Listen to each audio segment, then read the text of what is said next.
when you come in, build connection as quickly as you can. Well, as human beings, whether or not we are Africans or British or wherever, we are created for connection. Community integration is about relationships. When people invest time in one another, that's when you begin to build trust. But do not forget as an individual to apply your skills, those skills you have gained, even if it is by volunteering, because people must see that there is more to you. And it is only you that would make people see that there is more to you.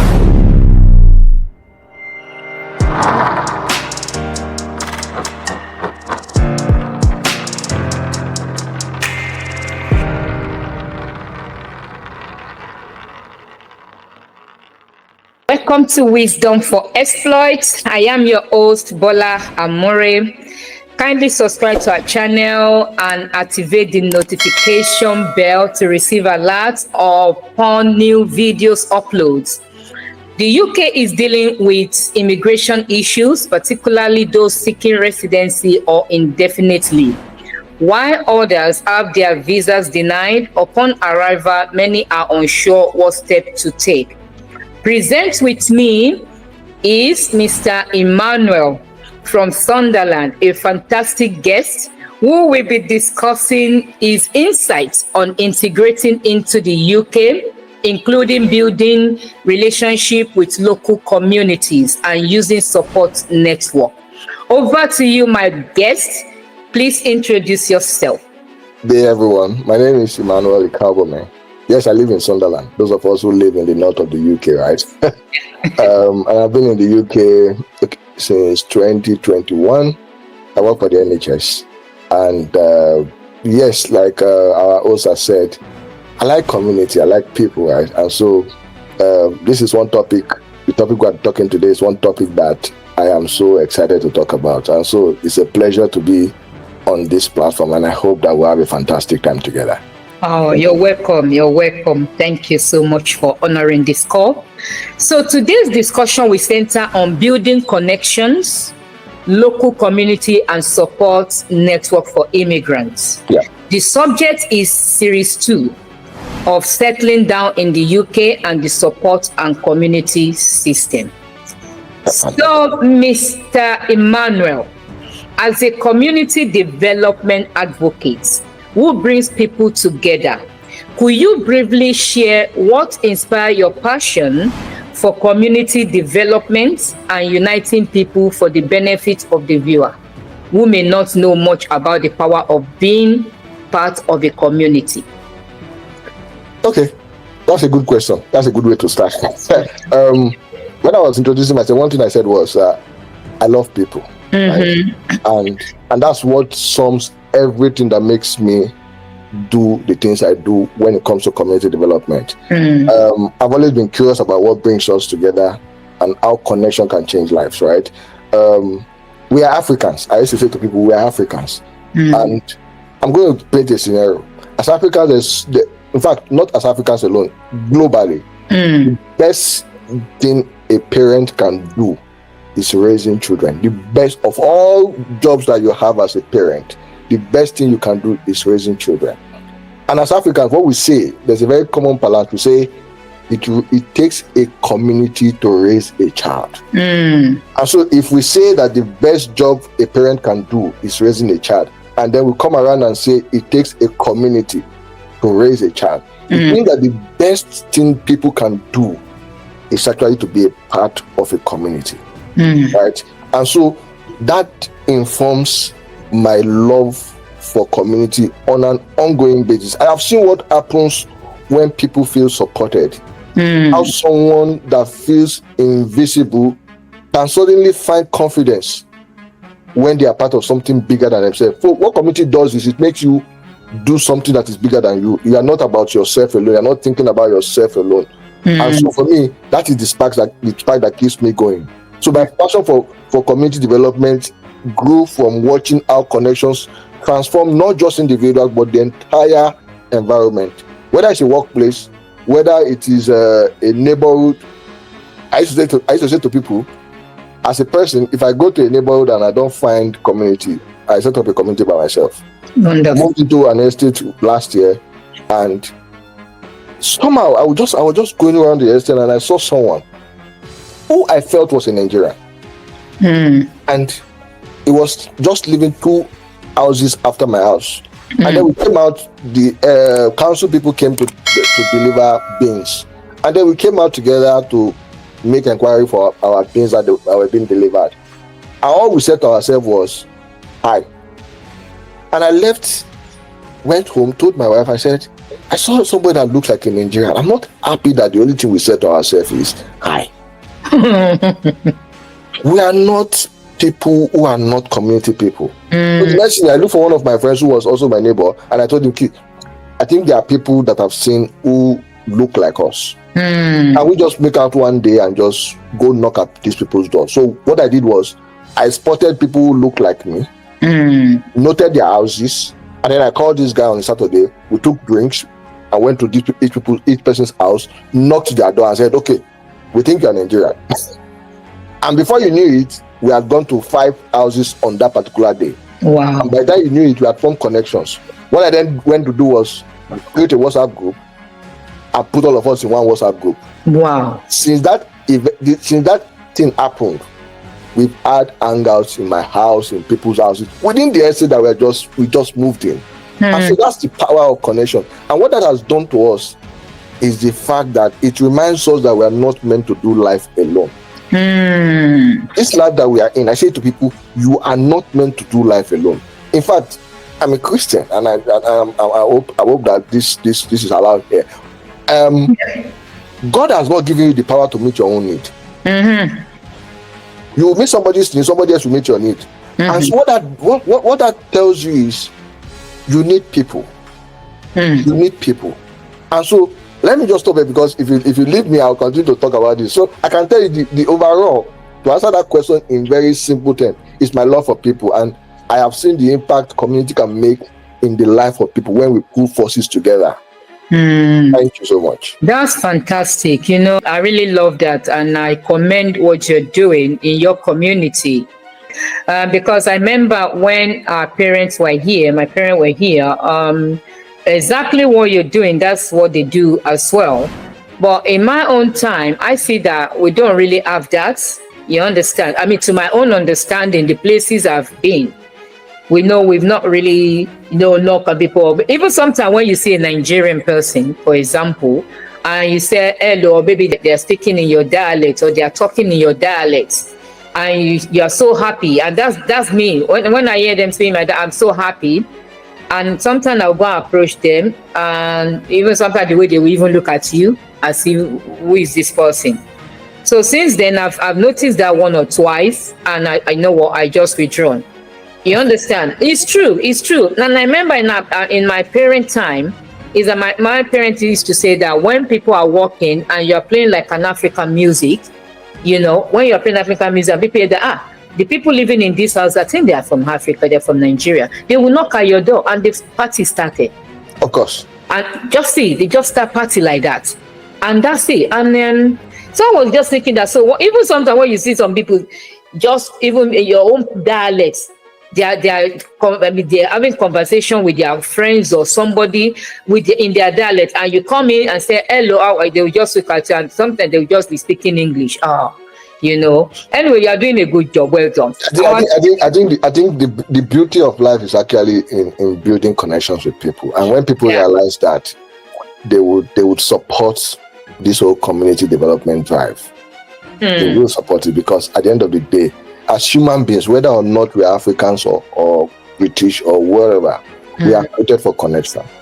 And so when people remember that we are created for connection, you will know that building communities around you would help make everyone feel seen, make everyone feel valued, and make everyone feel very glad being a part of something beautiful, because that's what community does. That's true. That's wonderful. So can you talk us through a memorable project or initiative where you witnessed the power of community members? I know you've said a few things coming together to achieve a common goal. So I want to bring a scenario where my local church, right? Okay. In the local church, and that's what I'm going to use as an example in this one. That's there's a particular place where we when during summer, we go out and then, of course, just play music around that neighborhood. They call it in Sunderland they call it the Southwood Green, right? And in that space, we had people, there are old people, veterans who have maintained a particular area, the plantation of that area, and make sure that that place is good, habitable. They come and plant stuff, keep the place clean. And so because we always used to go use that space, right, as a church community, what we have now done is within ourselves, we don't say to ourselves, we go to this space, we use it, we make use of it, and people are maintaining it. Okay. Can we now partner with these people and also help them maintain this space? And so we came together, called out volunteers from amongst ourselves, and since the summer, what we've done with us with this initiative is we sat down with them, met with them, had conversation with them, want to be a part of it. If you see the joy in the hearts of these people, wow, ones who would not come to church have started coming to church, right? And they now schedule meetings with us, and we in those meetings they give us the history of the area, and so now we are now a part of something that is beautiful in the eyes of these people, and everyone is just so happy. And so the impact we are making within keeping that space clean is something that now has drawn people to closer to our own community. We now have opportunity to share our culture with them. They share their culture with them. They hear our stories. We tell them. They tell us their own stories. And so it helps us become a part of that area within Sunderland where we live, and it's such a wonderful impact of what community can do. Wonderful. I think very soon they have to vote you in for the councillor. Okay, that's wonderful. That's wonderful, Mr. Emmanuel. Wonderful. Well done.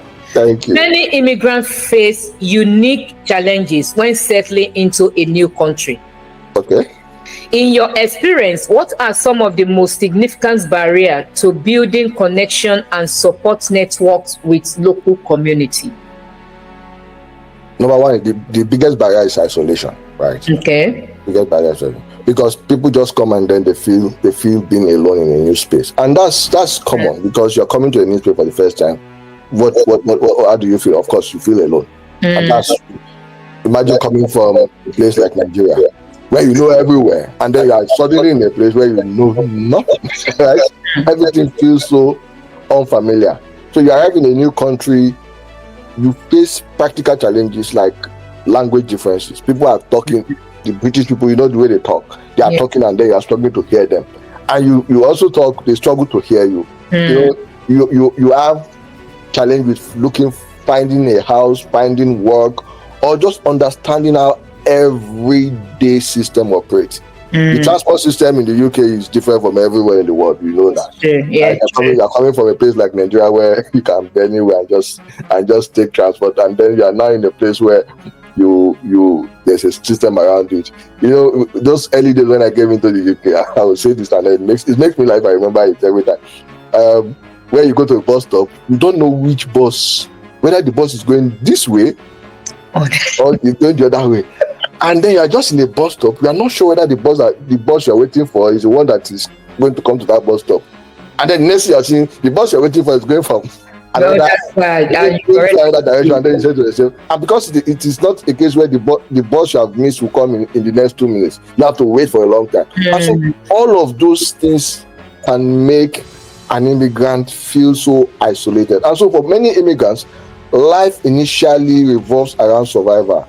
You just want to get settled. You just want to provide for your family. You just want to adjust to a new pace of life. So building friendships or finding community can feel like, okay, let me think about that later. I need to survive first, and which is true, right? But ironically, the connection, it is that connection that helps you thrive.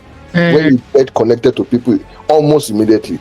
It does not life is not about survival, right? Fine, you want to survive, but then life is not about survival. You want to thrive as a person. That's one, isolation. And then, of course, the other challenge is the cultural gap. Small things like humor. The British people have got a very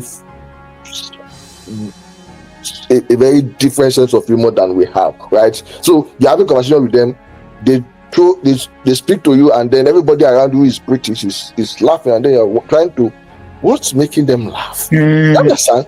And so the communication style is also there, even the food and all of those things. So the real challenge is really not around language and logistics. It's just that mutual unfamiliarity. You are just not familiar to the environment you have found yourself in. But then the good news, right, which is what we say, the good news is, even as a newcomer, right, it takes, if you take the first step to connect, those barriers begin to fall. Right? Those barriers begin to fall quickly. In fact, funny enough, you will see that those barriers begin to fall quickly. So it's really about creating moments where people can feel valued. I will say that again. It is really about creating moments where people can feel seen and valued, no matter where they are from. There are these challenges of isolation and cultural gap. I say that again, but then if you begin to form connection, you will see that all of these challenges begin to just fall apart as quickly as you are feeling them. So again, I'm going to say to people, when you come in, build connection as quickly as you can, right? Nobody's saying you should just jump into forming connection, but then be sensitive enough to build quality connections as quickly as you come, because those are the things that make you thrive. Particularly when you're not a visitor, you're looking to settle into the community you are finding yourself. Yeah. Those connections are critical to helping you settle down as quickly as you need to. That's good, because that connection will even easily signpost you. Exactly. So it is talking to people that you know, okay, this is what you need to do, this is where you need to go. People need help, right? This is somebody who will be able to tell you where to find help if you take those connections. Yeah, that's good. Well done. So what role do local communities play in helping immigrants integrate and strive? Yeah. Can you share example of successful community-led initiatives that have made a positive impact? Okay. To answer that question, another good question, right? Local communities are actually absolutely central to integration. Of course, in the UK that we are in now, everything is about immigrants integrating well, immigrants not integrating well. So local communities are actually very central to the integration journey, right? They are actually at the heart of belonging. So what can government do? Government can create policies and programs, but then community happens person to person, street to street, right? So even though government can create policies and programs, the whole essence of community is the one that can actually touch people. The way you have federal government, state government, I'm talking from Nigeria perspective now, and local government, they tell you that it is the local government that can touch you. It's not the federal government that can. Yes, they can make policies, but then they are not the one that can touch you. So community happens person to person, right? And so when local residents welcome newcomers by inviting them to neighborhood events, introducing them to local groups, and just saying hello, right? Of course, and I think I like the British people for this. They just see you and they are happy to say hello to you. Of course, there are people who don't, but then the average British person is just going to see you and say good morning to you and just move on, right? So it sends, all of this sends a powerful message to you that you belong here. That simple acknowledgement can make a world of difference. So I have seen examples of this. One that stands out for me is the cultural exchange nights, right? It is run by a community center around me, where immigrants and locals share food, music, and so. I didn't attend one that happened last Sunday, right? A few weeks back, right? Where immigrants and local community just were together, enjoying themselves, music. Nobody's saw color, right? It's that simple, but then it's transformative. You watch people's faces light up. Somebody that would ordinarily not talk to you, because you are in the same space. You see their faces light up, and that's when you actually realize that everybody has got some things in common, right? Sure. And then another is the peer mentorship program, where locals partner with newcomers, right? Not as sponsors, but as friends. So what this does is it helps people navigate life, right? Help them find resources, signpost them, like something we talked about before, and just even understand everyday things like school system and local slang. And these are the kind of initiatives that community integration that show that community integration isn't just about services, it's about relationship. Again and again, community integration is about relationship. When people invest time in one another, trust, that's when you begin to build trust, right? So that takes us to another concept of building trust, right?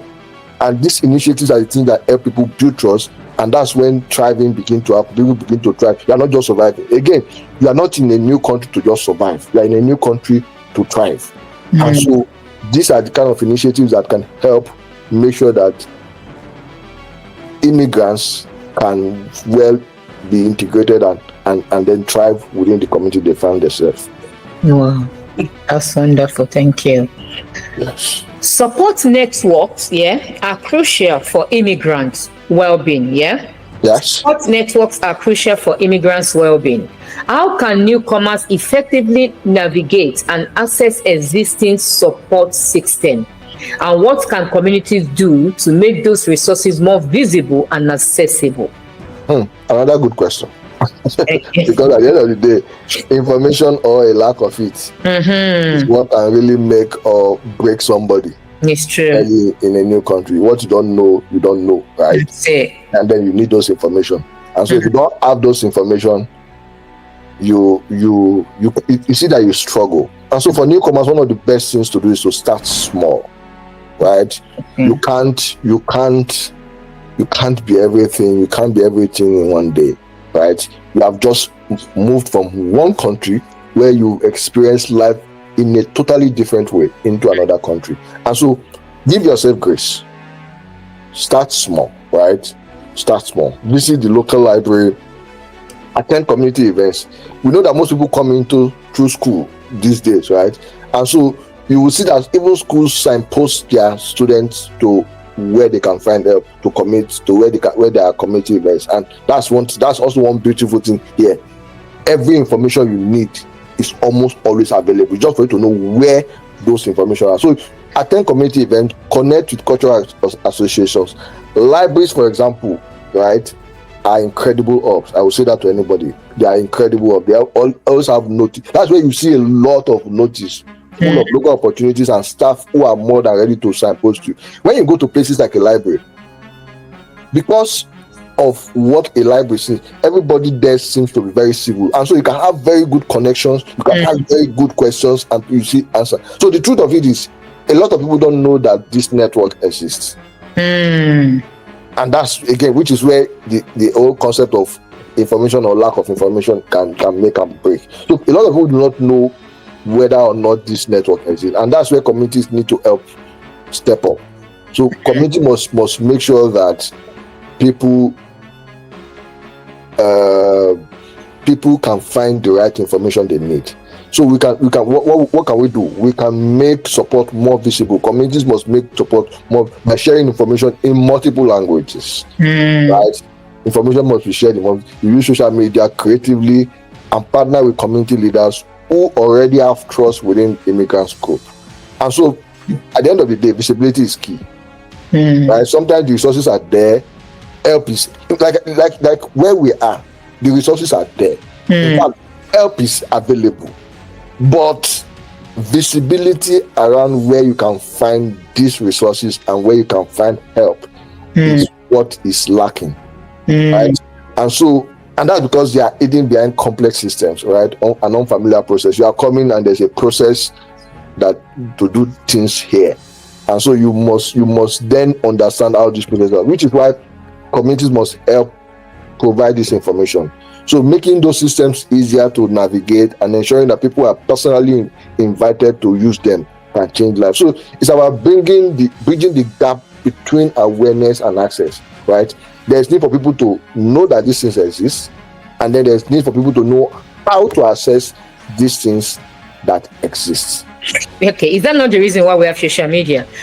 Because I remember those days, what you're saying now, that the community is there, how to access it, yes, and that's why we still need this community connection. Because when you go out there, meet people, how is this area like, especially when you see somebody that look like you. Exactly. I say, okay, how is this area like? How long have you been here? And one thing I understand with our own community people It's like they will say, oh, when I signpost this person, he's going to outshine me. You know, that mentality from where they are coming from the Africa background, is still, sometimes it's still there with the people. I know your own community, maybe because you're in Sunderland, down the north, you know, you have no choice and that to bring people together. I think, you know, when I was saying something that when people realize that you don't have capacity to meet your own need, right? If you remember that you don't have capacity to meet your own need, like you're actually, what you are capable of doing is actually to help somebody else. If you remember, if you have that at the back of your mind, you will know that nobody will outshine you. Nobody. And because that's the attitude, you know, exactly. You can't let me put this in. Well, look at the Asian community compared to the African community. Exactly. You understand the help is there truly if you because sometimes we hide behind the curtain.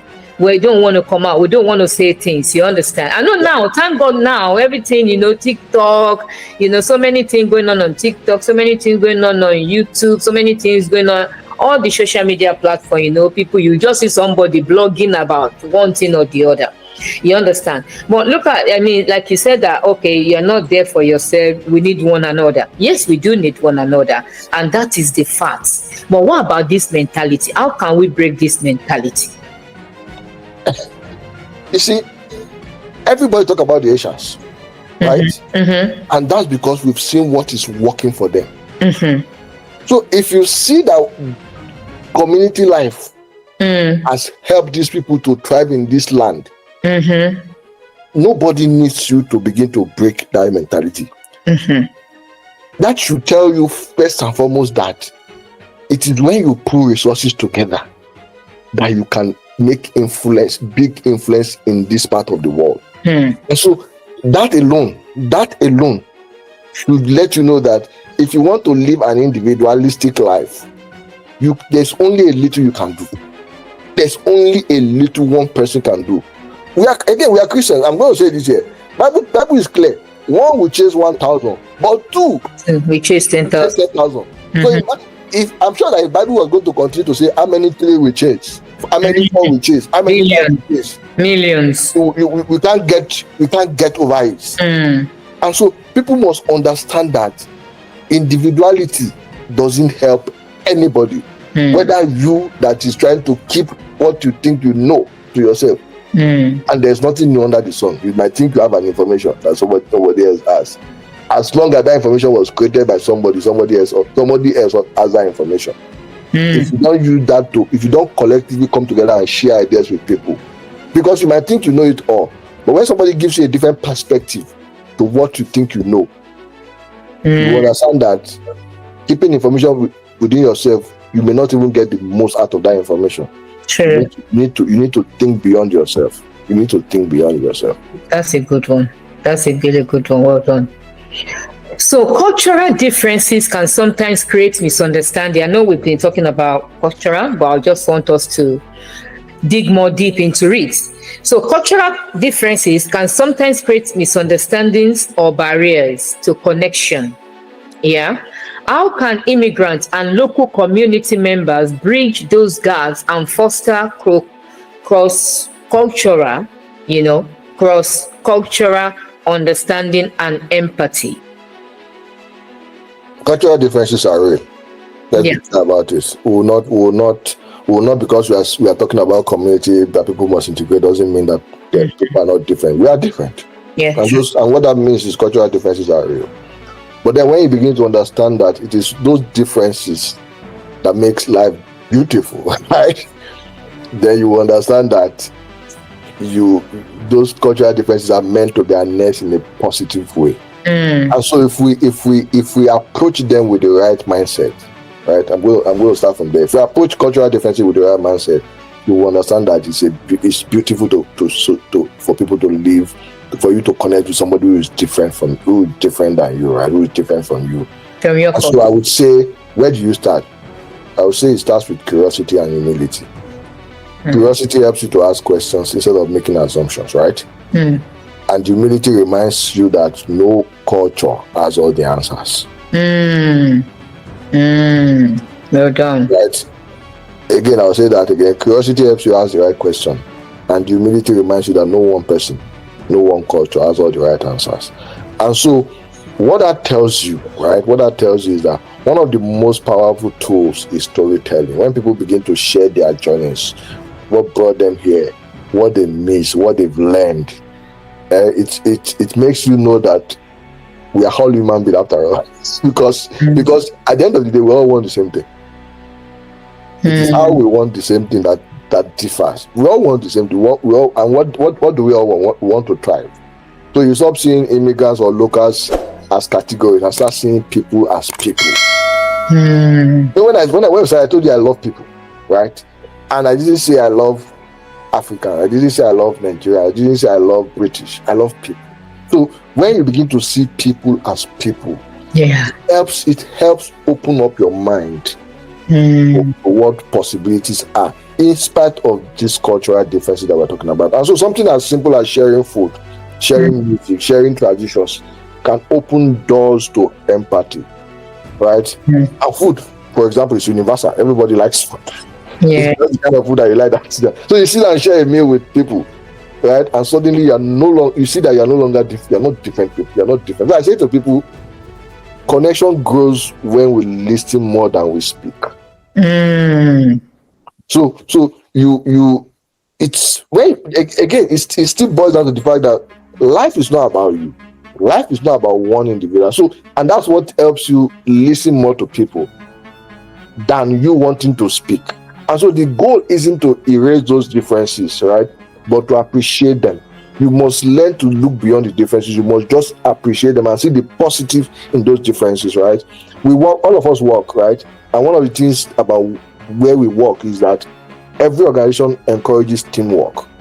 And why do organizations encourage teamwork? Because every person is unique. And you bring a unique perspective to everything. So each culture brings a unique perspective to our collective challenges, right? And so I say connection grows when we listen more than we speak. And so the goal is not to erase these differences, but appreciate them while finding common humanity. Because we are human beings at the end of the day. So if you begin to see that humanity beneath all of these differences, that's where real understanding begins. That's where the real understanding begins. And that's what I would say to everybody who's an immigrant, right? People are different, but will be different from you. You have left your country to come to the UK, for example. A lot of other people have left their countries. So it means that we are all here with different culture. But then the beauty of this is when we harness all of this culture for the betterment of the community we have found ourselves in, for the betterment of the new place we have found ourselves in. Because every culture is beautiful in its own right. And so when we harness the beauty in each culture, we then begin to thrive as a collective rather than wanting to thrive as individuals. You explain it. You really nail it on the head. Don't worry, you're the director of your community. Wonderful. That's really good. Wow, each culture brings things from deep, it brings things, it brings knowledge, you can't just look down on one culture and tell you shouldn't even try to. You shouldn't even try to. Your culture is every culture is unique. Every culture is unique. Wonderful. Yeah. Wow. Yeah, that's good. I have my wonderful barista friend. She's a barista, and she's from Sierra Leone. Yeah. So the day she's the one that make me know this cassava soup. Oh, okay. Yeah, and we tried it. We said, wow, this is really good. And cassava food is even, I think they said it's high in protein or something. Yeah, and something onion soup. So I learned that from. So it's not that this our own Africa food. You say, oh, it's our own that is good. By the time you try other people's, you know that other people's own are good. Exactly. Wow, that's a wonderful one. Thank you. So technology and social media. I know we mentioned a little bit that when people relocate, at least they can make a little bit of research. Yeah. Now I'm going into technology and research. Social media. So technology and social media have transformed how we connect. Thank God that because you're very knowledgeable about this community, bringing people together, connecting people. Yeah. So, in what way can digital platform be leveraged to build connection and support network for immigrants while also addressing potential challenges like misinformation or exclusion? Okay. If you know how many WhatsApp group I mean, Are you the counselor? I'm calling you the counselor. I've got a WhatsApp group for my estate, for Nigerians within my estate. Okay. We've got a Facebook group for all the residents within my estate. Wonderful. We've got, I'm in the WhatsApp group for Nigerian families in Sunderland. Wonderful. Wow. I set up a WhatsApp group for people within my profession, all Nigerians within my profession in the UK. Wow. So I say all of this to let you know that technology is changing everything. Technology has changed everything. And this WhatsApp group I just said are just minimal. In my local church in Nigeria, for all of us who have now left for the diaspora, we've got an online community as well. One of the things we've said in that group is, yes, we've all been away from each other. We are planning a summer trip in 2027, so that we can all connect together. Because for me, it's really, of course, whose idea is that? It's my idea. Trust me, even that it's my idea. Because I just want to connect with people. And so, what has technology done for us? Technology has changed everything. And for immigrants, it can both be a blessing and a challenge. On the positive side, right? Yeah. Digital platforms are often the first place you can turn to for support. Everybody has got a phone, right? If you just, if you know when you search on Google, food bank near me, for example, it will show you where to find food if you need food. Library name. There's nothing you're looking for. If you just put that thing near you, it will show you all the options you've got. Yeah, exactly. Online communities, WhatsApp and Telegram groups, they are everywhere. I know all of us are in plenty of those things, right? Different WhatsApp group for church, different WhatsApp group for mosques, different WhatsApp group for different for schools, all of those things, right? And so these pages can help immigrants and those who are just coming into a community find housing, find jobs, or just someone who speaks their language, right? You might be looking for somebody who speaks your language. But then there's a flip side. Misinformation can also spread easily, and not everyone online has got good intentions. So there has to be that balance. You know that yes, technology has helped, but then the same technology is where people are using to do all of the bad things they want to do, and we can't rule out that fact. Which is why we need trusted digital spaces, ideally where you have moderators, where you have support by local community organizations that can verify information and provide reliable updates, right? What's really powerful though is when online connections turn into real life community. I've said it before. We got online connection and then we have real life community. What I've done with I created a WhatsApp group for people within my profession in the UK. What we've done with that group, even me, I'm shocked. Helping professionals within my space get jobs. You will see people you have not met from anywhere because something has joined us together, the same profession. And so you see somebody comes into that group and say, I need help with something.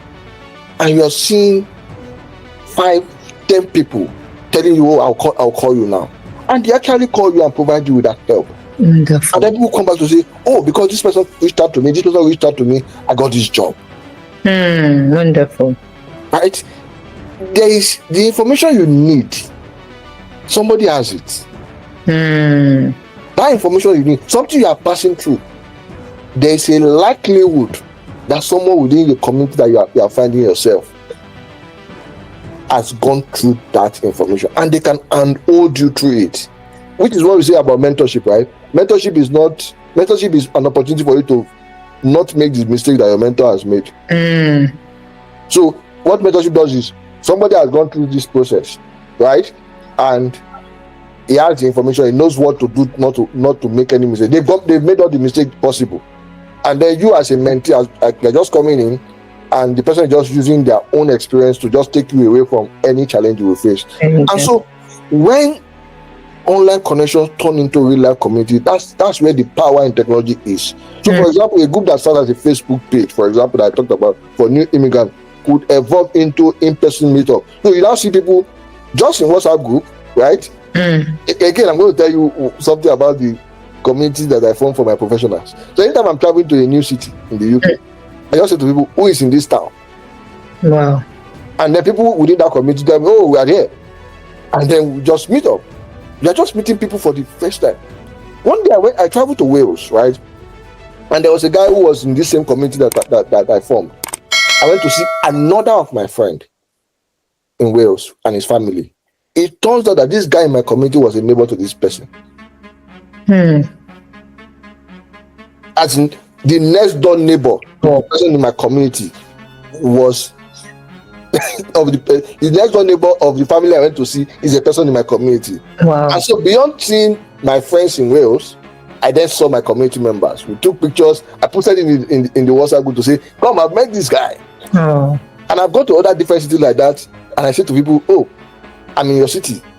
And people are coming, taking me out for lunch. That's what technology does. There are people that I would not meet. Like I said, this is a community for people in the whole of the UK within my profession. And so we have moved from online community, online presence, to now meeting up, right? Creating mentorship events, and that's where technology truly shines. As a bridge, not a replacement for human interaction. Again, I'm saying this because what technology is doing is it creates that platform for us. Yeah. And with that platform, we then begin to form real human connection. So what people should know, and I say I'm going to end the response to the question by what people should know is use technology, but make sure that you are not using it to replace the need for human connection. And that's what I preach. The fact that you are with somebody on WhatsApp, most of you that know when my connections in communities chat me up, the next thing I'm doing, I'm calling them on the phone.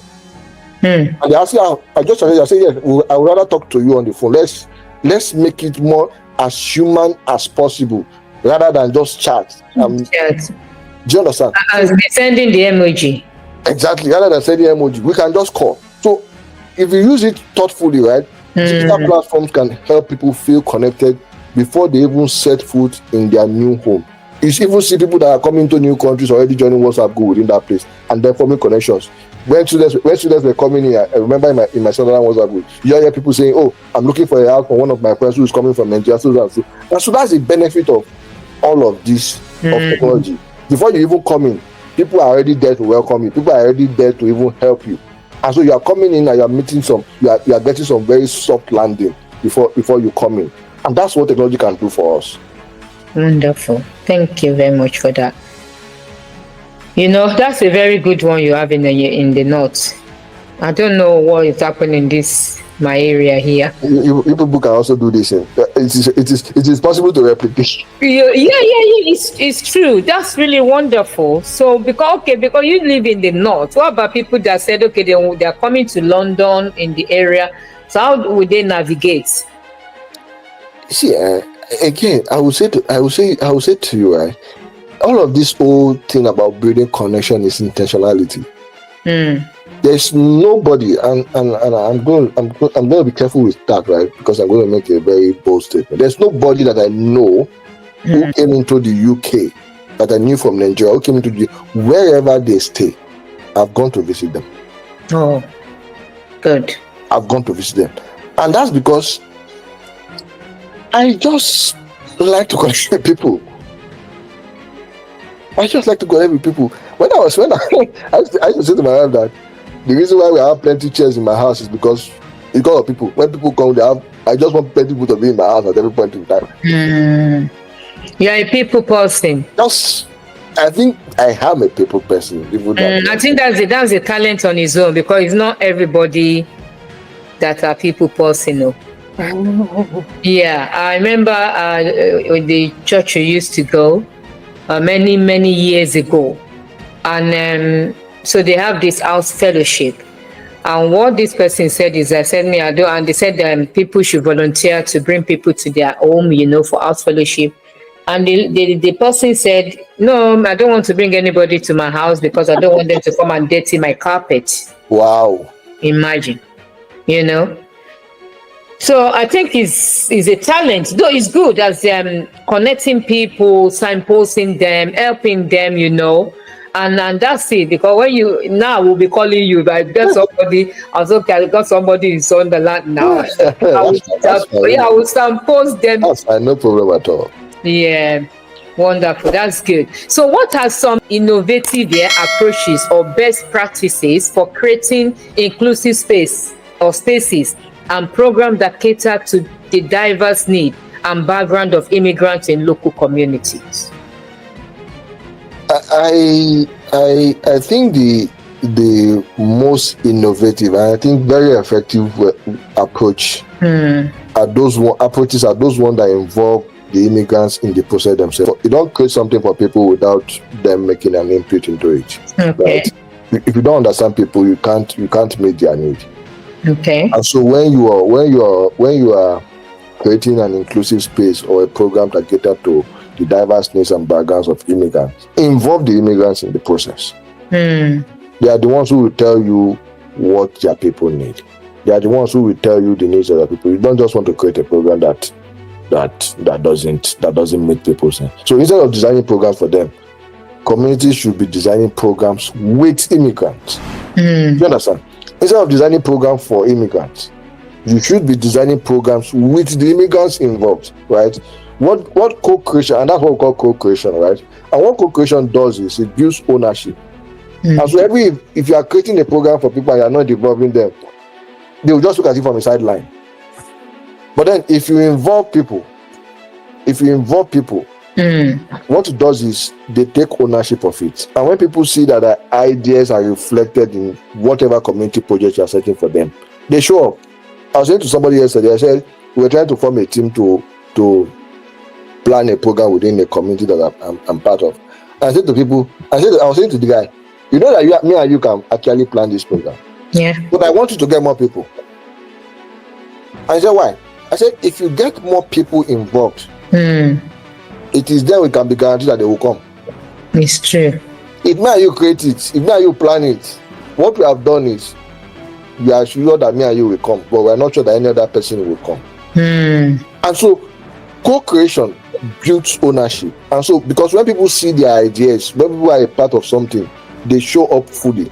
Right? So if you have a program you are planning and you have an advisory group that is made up of immigrants to help shape those programs, what it does is it meets the real needs of people. So we are seeing more hybrid spaces, right? You have cultural hubs where people can learn, share, and collaborate. Things like language exchange, things like skill sharing workshop where immigrants teach their crafts, right? Because again, it's still back to one of the questions that you asked me where I said they are culturally different, but then every culture is unique. Right?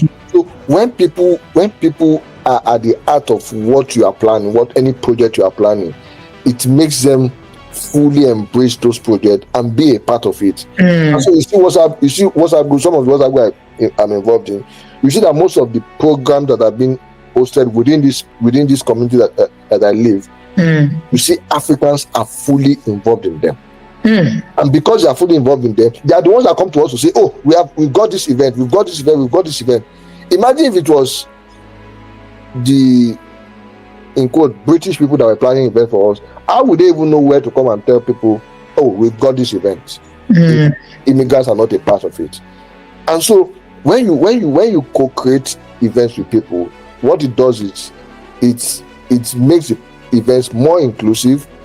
And because people see themselves as contributors, they want to just be a part of it. And so inclusion is less about ticking box. You don't just do it because you want to tick box.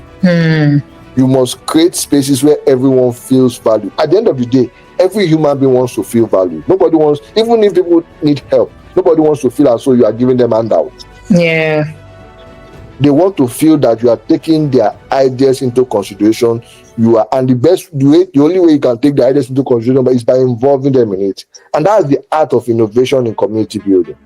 You have to involve people, because that will make them even have responsibility as well. Exactly. Because It we is don't immigrants involve it is people, yeah. immigrants that will tell other immigrants that, oh, this is happening. Yeah. And if I see somebody like me in an event, it gives me the mind to want to attend the event. True. Okay, I know we talk about, welcoming when we talk about technology and social media. Yep. That when you create social media, even sometimes people coming or the newcomers into the country, the new immigrants, sometimes they are part of that group already. So by the time they come, they'll be welcome in a normal way, isn't it?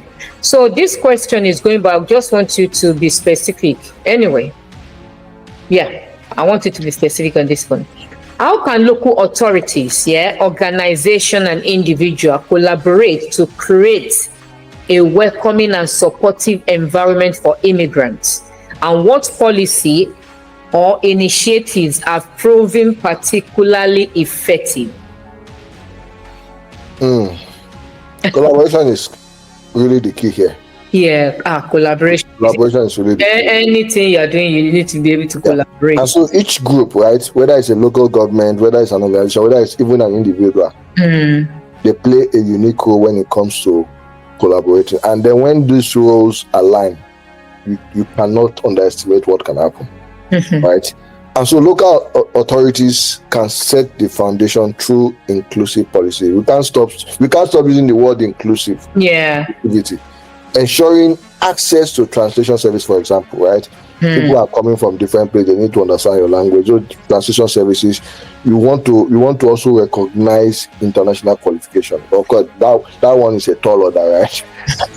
Where the qualification you bring in from I say that for medical doctors, for example, you have to come and write new fresh exams here for you to be able to qualify to practice as a medical doctor. Actually, we're coming to that. Yeah. So there is need. I don't know when this will be done, but then there is need for local authorities where countries like this should recognize international qualification and funding local community groups. There is need also for funding to be given to local community groups.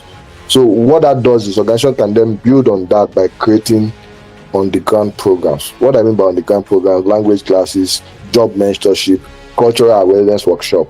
But then the final piece, right, is individuals, the everyday people who welcome immigrants into their neighborhood, into their workplaces, into their social circle. Those personal gestures, right, that individual touch are the ones that make the biggest impact. And so one initiative I love is the idea of community connectors, right?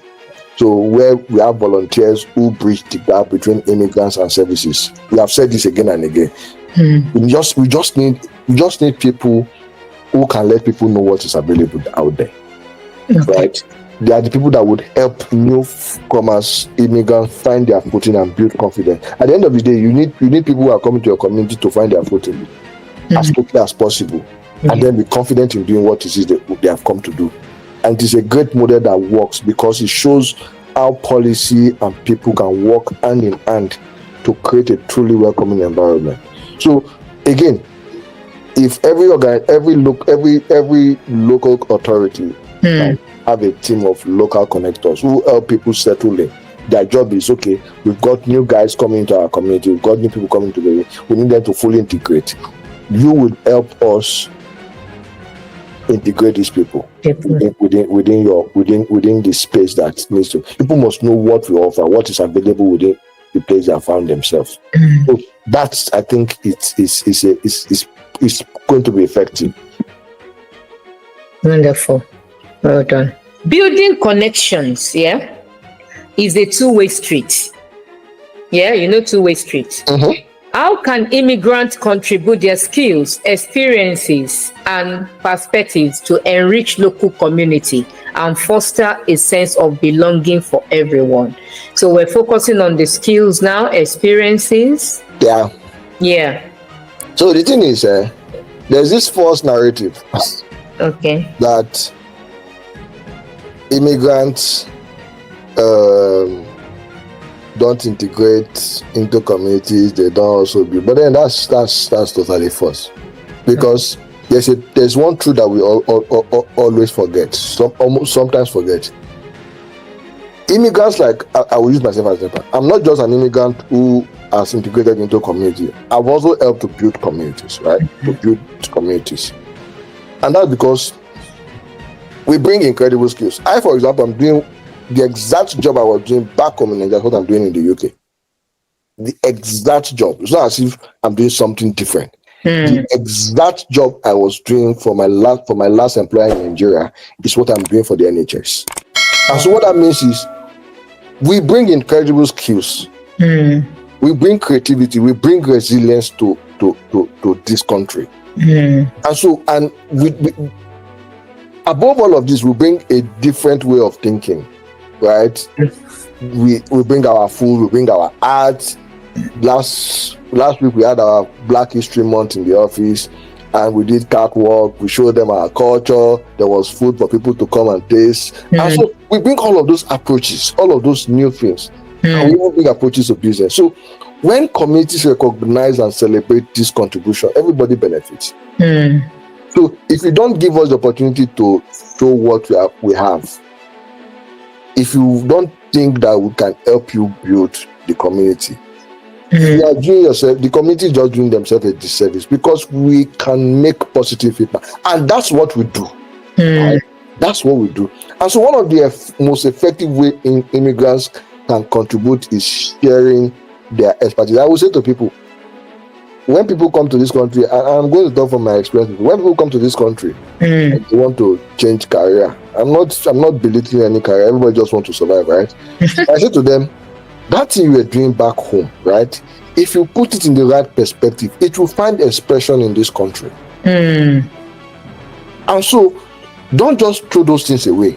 You can't have worked in Nigeria, for example, for 10 years, 12 years. Okay. And then you come into a country like this and throw all of those experience, all of those skills away. You are not doing yourself good. Because you think that a particular line of career is what is selling. No, that's not true. It's like I said to you, it is the exact thing I was doing in Nigeria that I'm doing for the NHS in the UK. Yeah, but not everybody have that opportunity. See, the truth is, everybody has got a skill. Okay. It is for you to sit down and put your skill in the right. Again, I'm not saying this because I'm not saying this to make it look as if the people are not facing challenges. People are facing challenges, but then there is a fact where you as an individual must understand what you have, what you carry. And so when you come into a place like this, hone those skills, put those skills in the right perspective, and begin to apply them wherever you find yourself. Fine, you can start on a new career because you need to survive, but do not share your expertise by volunteering, because one way to for people to know what you are capable of doing is when they see you use what skill you have.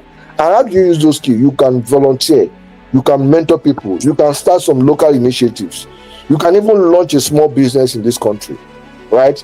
And all of these things will serve your neighbor. It is when you start small. You know, I've said something about starting small, right? When you start small, volunteer, mentor, you are doing a different career because you need to survive, you need to pay your bills. But then those skills that you have, if you volunteer and express those skills, people will then begin to, oh, this guy is beyond, there's more to this guy than what he's doing, there's more to this person than what they are doing. And so don't forget to do that. So each of these actions help to weave us into the social fabric and strengthen the whole community. So belonging grows when every contribution is valued.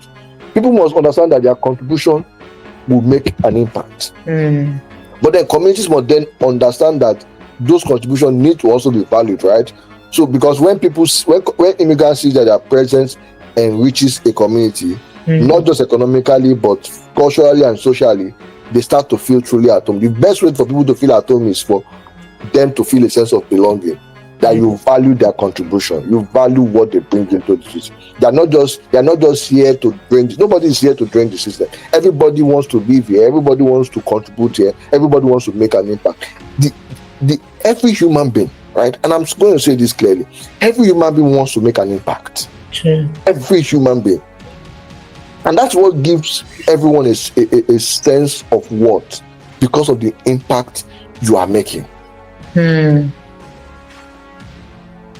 Wow.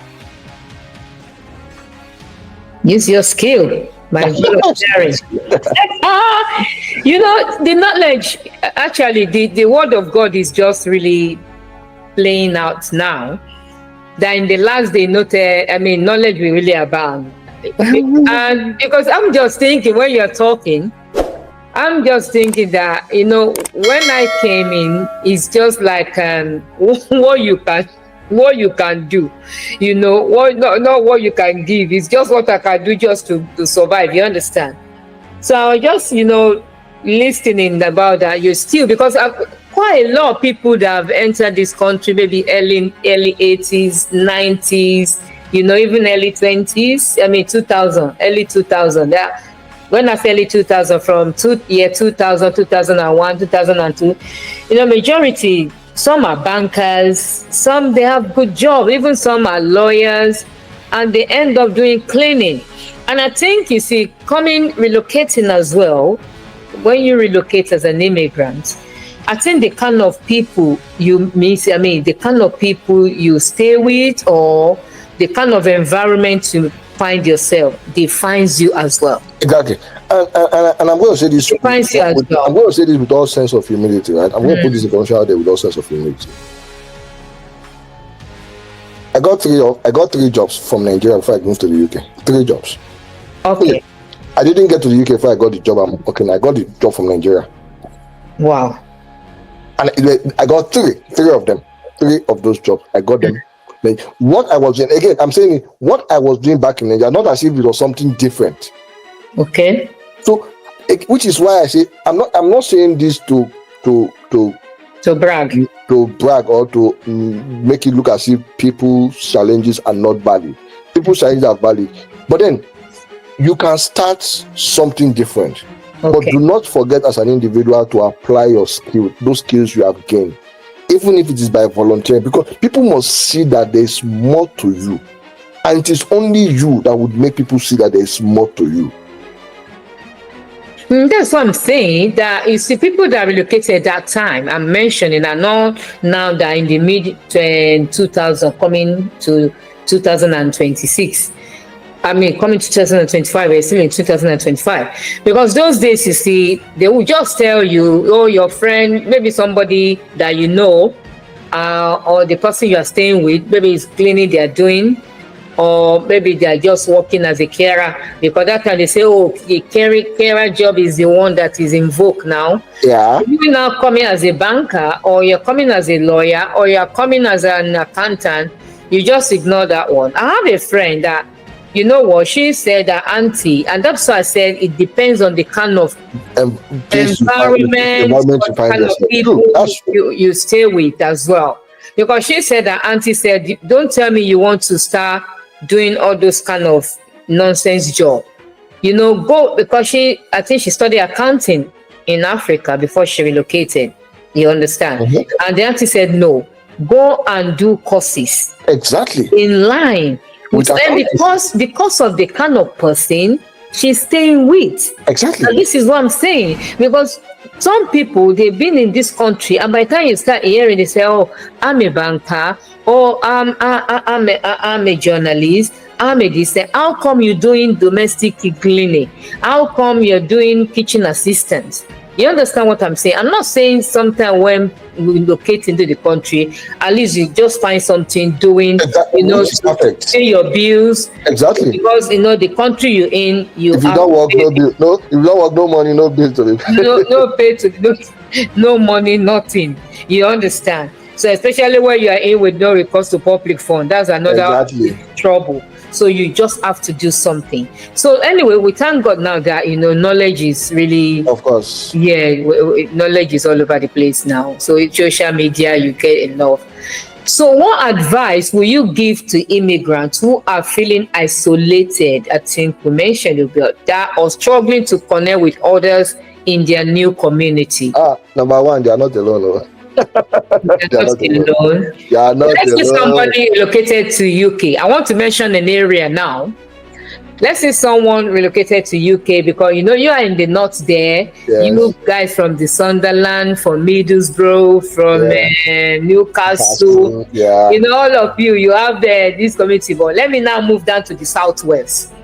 So let's say somebody now they relocated. Nobody, they just find themselves somewhere in let me say Devon. Okay. Or I'm struggling to know where Devon. You don't know where Devon is. That's southwest. Yeah, I know. I'm just saying. So those kind of area, even when we mention Reading, we still have Nigerians in Reading, and we have Nigerians Southampton, so those areas are still okay. So Devon, all this Plymouth is only few Africans in those areas. So how can you survive in that place? Okay. Again, the response is still the same. You are not alone.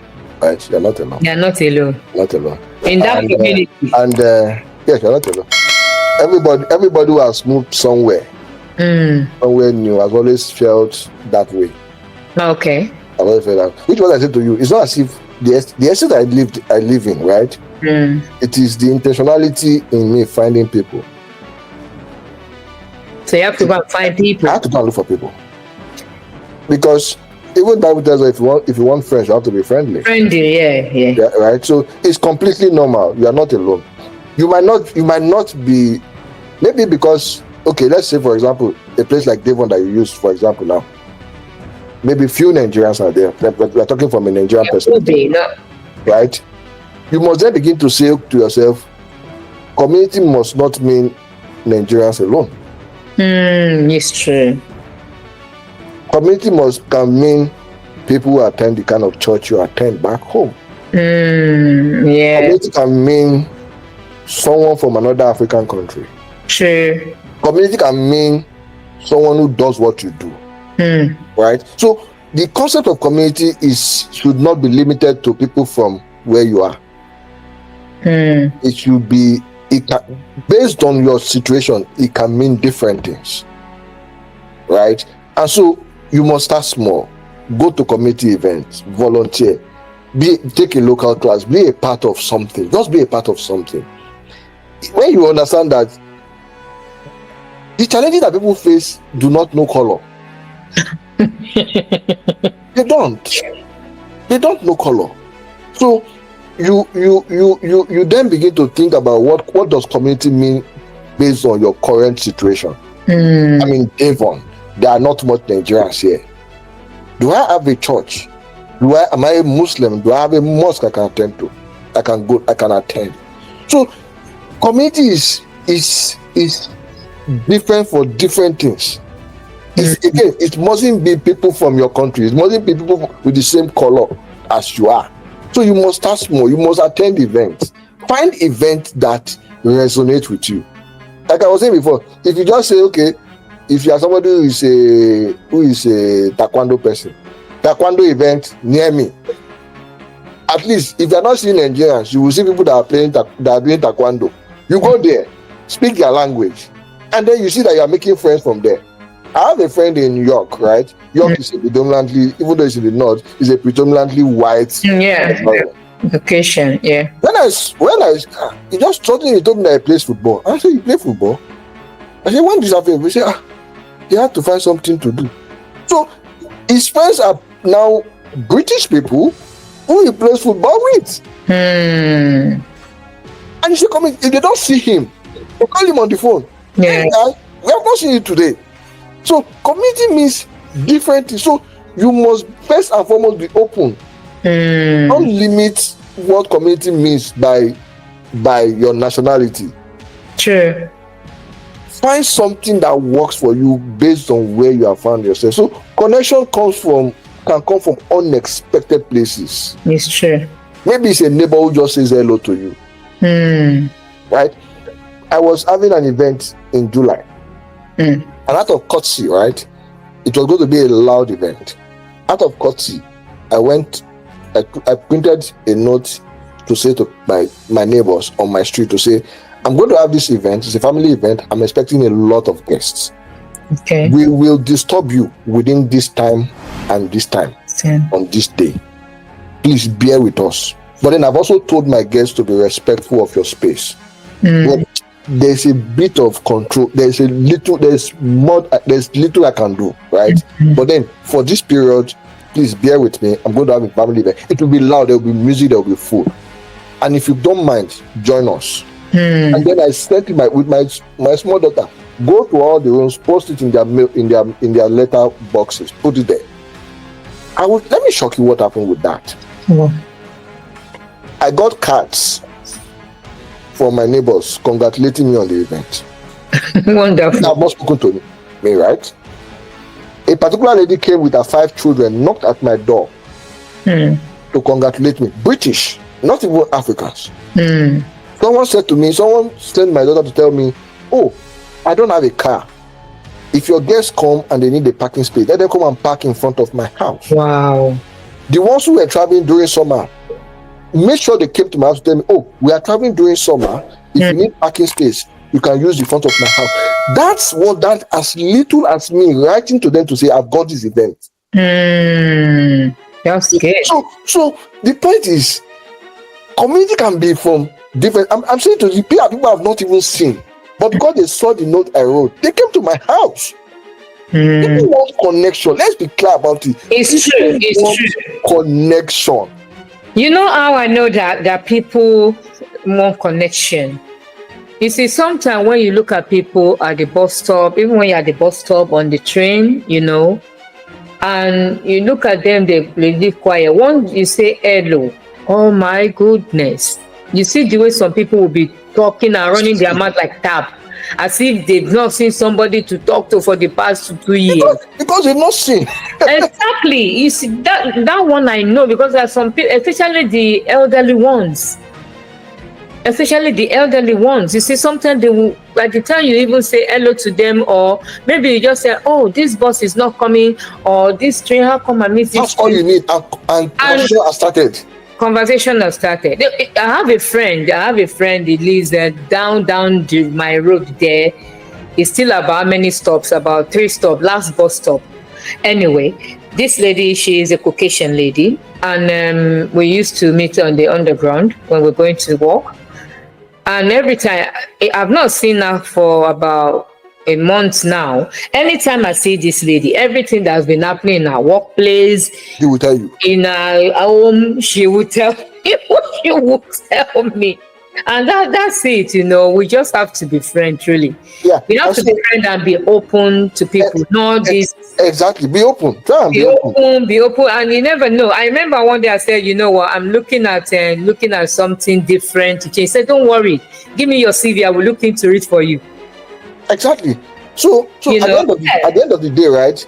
To finish the response to this question, people must be kind to themselves. Give yourself grace. Yeah, you need to. Right? Belonging can take time. It doesn't happen now. Just keep showing up, just keep engaging, and remember you have something unique to offer. That's what you see. People must understand that you have something unique about you. It's true. That can be a conversation starter, that can impact your community. You got something. And so give yourself time. Continue to show up. You belong here. It's true. Not that you have left your country to come here, you belong here. Even if it takes a little while to feel that way. You have left where you were. You have come here. Actually, I like one thing I like about United Kingdom is that, we have different culture from anywhere in the world. You will always find people that are from that country. Exactly. Any part of the world, either Australia, even Africa country. I have Cameroon friends. I have Uganda. That's Africa now. You understand? Not to talk of now. Let's look at Europe. Let's look at the US. Let's look at Brazil. Those countries. Exactly. So it's a vast place to be. That's fine.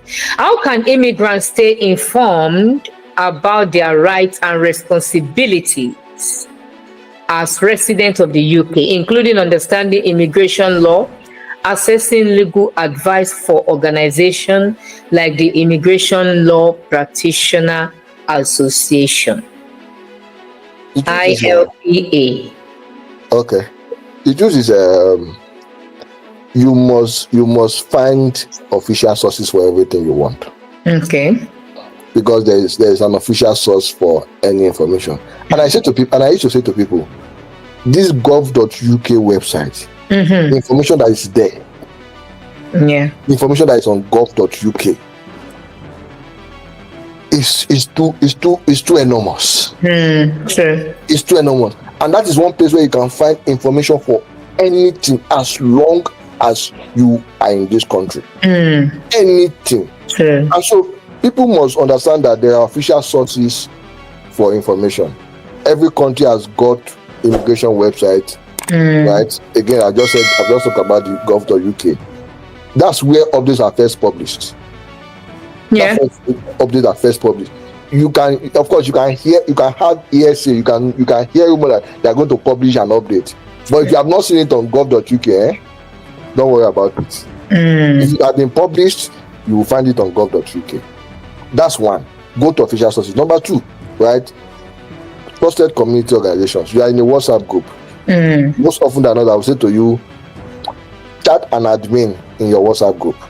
Don't just chat anybody, because we also don't know people. But then your admin can be a trusted person for that, because one, they are the one that created the group. So have conversations with those people, right? Local councils. There are of course, there's also the citizens advice, particularly for us in the UK. They can also help you. They can provide you information that you need, right? Then there's also very important to follow credible social media pages.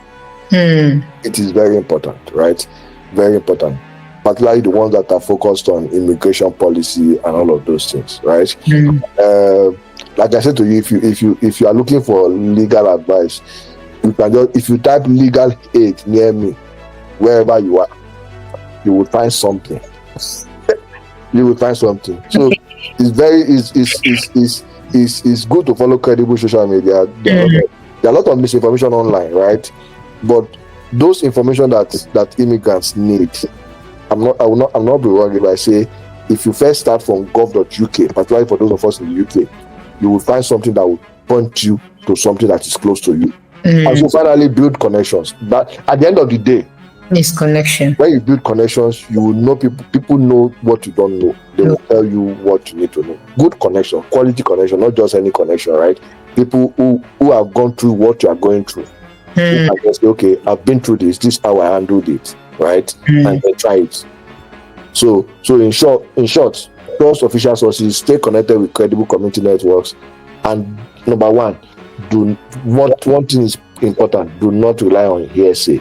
Yes. Do not rely on hearsay. What is not official, because most often than not, hearsay tend to give you a bit of unsettledness. You become unsettled. You become tense for nothing, right? Get credible information from the right sources, and then you'll be fine. Really. That's good. That one you mentioned now, essay is very important, because people give different, they mislead people. Yes, of course. They say this is it now, and you follow. You won't go and do your own research. You won't go and do your own research. You know, that's a wonderful. Finally. What advice will you give to immigrants struggling with homesickness or cultural adjustment challenges such as connecting? Anyway, connection, we said during this about about people going through homesickness. I'm feeling my mommy, I'm feeling my daddy, or maybe somebody that is married and they, Anyway, homesickness in general. Let me leave that to you. Okay. Is homesickness real? Yes, it is. Yeah, it is real, because some people they like to go. Anyway, you go ahead. I'll tell you one story before I answer your question. In 2023, I started working in the UK 2022. Okay. In 2023, about a year after I started working, I had to go to Nigeria. I'm from Nigeria for all our viewers, right? I had to go to Nigeria for 7 days. Okay. In that 7 days, the only thing I did was to visit all the restaurants that I used to go to. So what were you eating? Eating different things. The day I was leaving Nigeria, I was saying to somebody, I went to 12 Basket where they sell popcorn. I live in Lagos, right? I went to 12 Basket and I bought 10 packs of puff puff. Why? Because I had missed Nigerian puff puff. You can do it at home now. Again, because I was in Nigeria, I just wanted to experience those things again. Okay. right? So I ate puff puff and Fanta, Nigerian Fanta. You know Nigerian Fanta is Nigerian Fanta. So the point is, I say this to let you know that I say all of this to let you know that homesickness is real. It's real. All of us are either missing. See, the fact, even though they tell you there are people who are making good food in it, if it is not from Nigeria, it is not. What is not Panadol? What is not? If it's not Panadol, it cannot be Panadol. It cannot be Panadol, like we say back home in Nigeria. So there are some things you miss back home, and that's fine, right? Homesickness is real. It's not just about missing a place; it's about missing familiarity. You know what? You know how you see it. What there's a way things work where you were coming from. There's a new way it's working. So that sense of unfamiliarity can make you feel unsettled, right? You are not seeing your people, you are not seeing your family.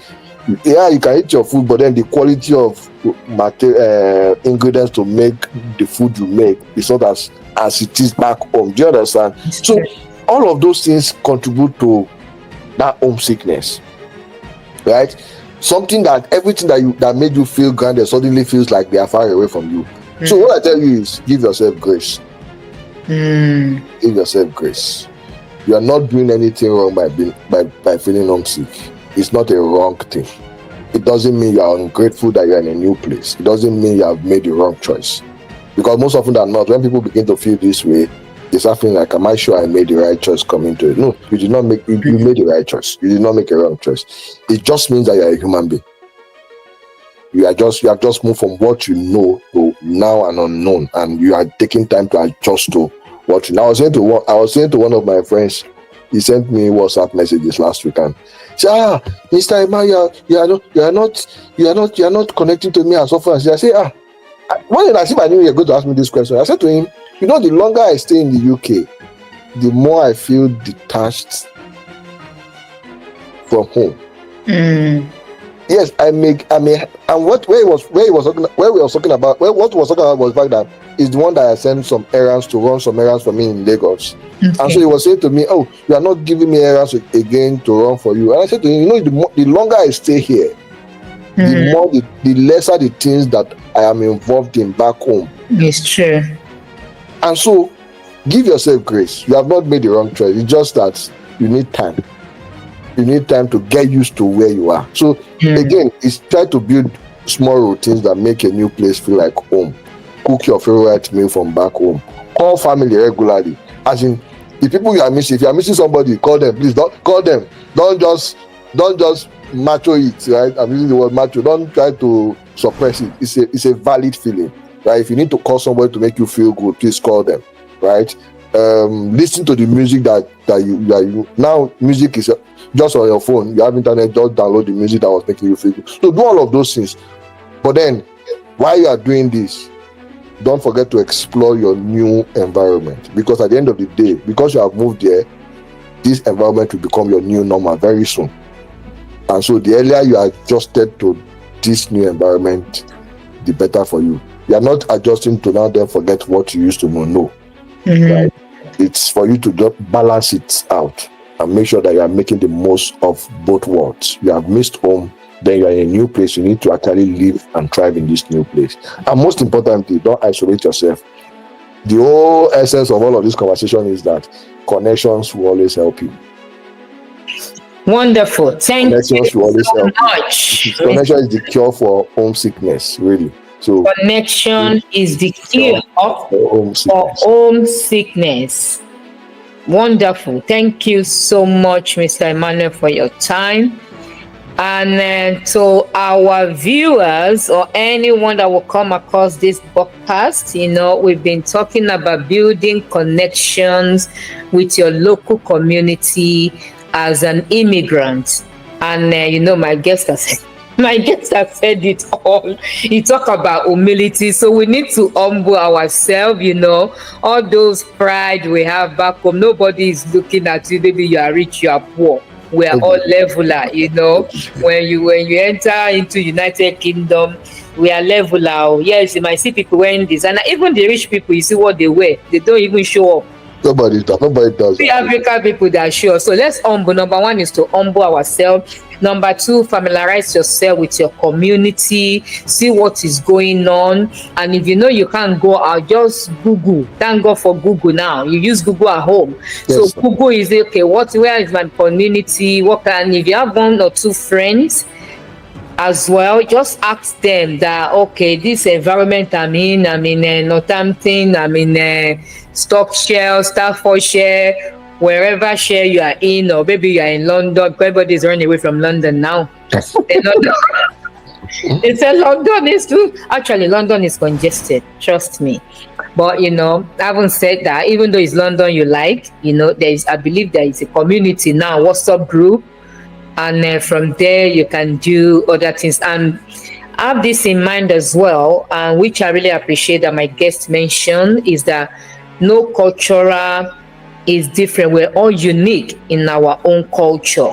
So don't say, oh, I'm the Yoruba one, I can't mingle with a Cameroon person. You never know if that Cameroon person is going to be the one that will even help you and signpost you. So that is that from us now.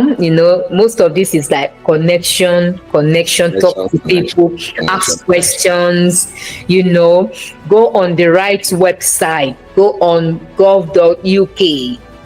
Don't go on all these roadside website. They give you something and collect. There are some roadside website they created and they collect money from you. Like you want to do your driving test, make sure you go direct to gov.uk. That's where you're going to get the right stuff, because if you go to the roadside, they will tell you bring this, fill this form. At the end of the day, you don't know. So beware of scammers as well. As they're saying, this building connection with your local community. Beware of scammers. So always make sure that everything you're doing is on the right source. So that is that for us, wonderful people. And my wonderful guest as well. Thank you so much once more. Thank you for having me. Thank you for having me. This topic is close to my heart, right? Because at the end of the day, everything we do in business, in community life, in life generally, it all comes down to people and connection. It all comes down to people and connection. People are the ones that make life very interesting. So thank you for having me. Really appreciate it. You're welcome. You're welcome.